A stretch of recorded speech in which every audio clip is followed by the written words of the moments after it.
G2 lost the offseason. I really think they did. Now, obviously, that's going to be a very, very polarizing statement. That doesn't just mean that I think people are going to be flaming me or hating on me for it, but I really think there's going to be a ton of people on both sides of this issue, and I really think there should be, because at the end of the day, nobody knows how this G2 roster is going to work out. Nobody knows how any of these rosters are going to work out. Not even Carlos, not even any person on G2 knows how anything's going to work out. But when I look around the world, and when I look at G2 specifically, a team that's known for being fun, flashy, exciting, making the big splashes, having the big moments, and also claiming to try to be the best team in the world, I don't really see or get that from this offseason from G2.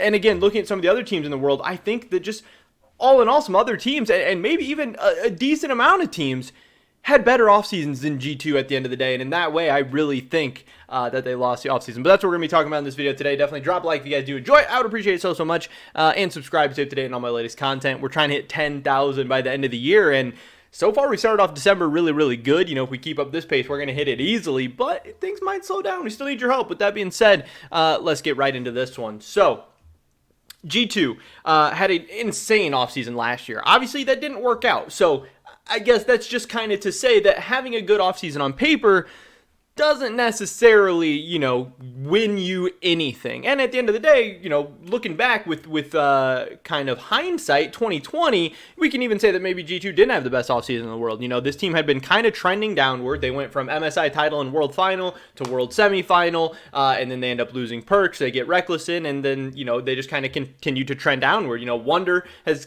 gotten worse over the last couple of years. Mickey's kind of gotten worse over the last couple of years. Yankos and Caps probably had their worst year out of the last 3 years as well. So, at the end of the day, there was a big void left when Perks decided to leave the team, and that never really got filled. I'm not blaming that on Reckless. I'm not saying it's his fault, but the team had a lot of issues that they never really addressed, and then it all kind of culminated in this big disaster of last year. But on paper, it seemed cool. One of the best teams in the world, adding one of the best players in the world, but it didn't work out. But this offseason, the three big pickups: Broken Blade, Flockhead, and Targamas.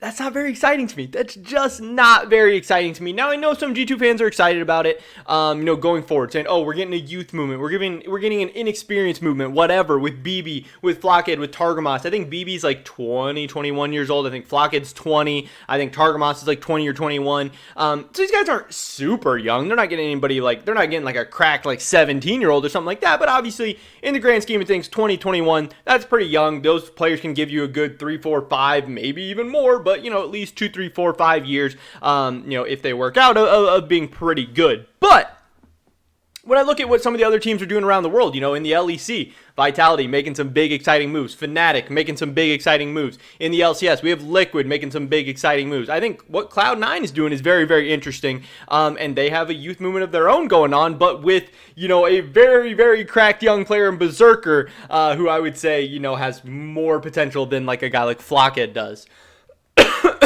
Then, you have more and more, these super teams forming over in the LPL, LCK, a lot of big, exciting rosters forming. And again, that's just not really the vibe I feel with G2 right now. I know that there are a lot of G2 fans that have been critical about this offseason, a lot of them that are excited. But when I actually start taking a look at some of the numbers and stuff, everyone tells me how awesome BB was in the transition from the LCS to the LEC. And I know a lot about BB. I watched pretty much every single one of his games while he was on TSM. I'm a big fan of him. I think he's awesome for content. I think he's a pretty good player. I think people are starting to overrate him a little bit. Yes, he made some improvements coming from the LCS to the LEC, but he still has a few glaring issues. For whatever reason, he still struggles to have consistently high CS numbers, which obviously hurt him, throughout games, whether he's behind or ahead, pushing those leads or making up from deficits. He's still not the best weak side player in the world, which you can say G2 is going to play through BB topside all you want. I don't know. I have to see it to believe it first. I think there's going to be at least, some instances of him having to play some weak side or G2 playing around Caps and Yankos at some points, or maybe even playing around their bot lanes at some points. And I would still want a more overall well-rounded top laner. And yes, BB is still a big carry that you can play through, but I don't think he was as good in Europe as people are trying to say last year. Obviously Schalke was a very bad team. How much that is his fault, how much that is the team's fault, how much that can you not blame on him, I don't know, but When you look at the numbers from the LEC summer split, you will see that BB had some good numbers in lane. His gold differential was the second highest in the league, XP differential kind of middle of the pack, and CSD middle of the pack as well. So he is getting a lead in terms of gold, but that's about it. His first blood rate, was fourth in the LEC. SLT obviously didn't play a ton of games, so you could even say third. But everyone's saying he's this big, massive carry, so maybe his damage per minute's really high, and no, his damage per minute was really middle of the pack as well. His damage share was very high, so that is a good sign. He wasn't doing a ton of damage, but neither was Schalke, so he was kind of, a big carry on that Schalke team, at least as far as top laners go. So I think that's good, and I'm not going to argue that BB can't be a massive carry in the top lane. He totally can be, but there's definitely some bad stuff going on here. He's low KDA. He dies a lot. He's overly aggressive. He can be inconsistent. And overall, Wonder had a down year last year, and if you think Wonder's going to have another down year, yes, BB could be an upgrade over to him. But Wonder might come back and have a very, very good year, and in that instance, BB could for sure be a downgrade from Wonder. I think BB is a good, sometimes great, but not consistently great top laner in the LEC, and I think top lane is the weakest position in the LEC. So I think he's a good player at the worst position. He doesn't necessarily stand out. I don't think he's going to come in and clap Alfari this year or anything like that. And then this bot lane that they picked up, Flocked. One of the things about him is, so many people were critical about Reckless's play and how Reckless's, risk averse, farm for late style didn't fit in well with G2. And that's so weird to me because Flocked is literally like a Reckless style player. That's what everyone's been telling me, people who have watched the Superliga more than I have. And yeah, I mean, the numbers and stats and everything back that up. This guy is not lane dominant whatsoever. This is his summer split stats. His gold differential was fourth in the league. His XP differential was below average in the league. And his CSD at 10 was fourth in the league. So, just some regular kind of laning stats.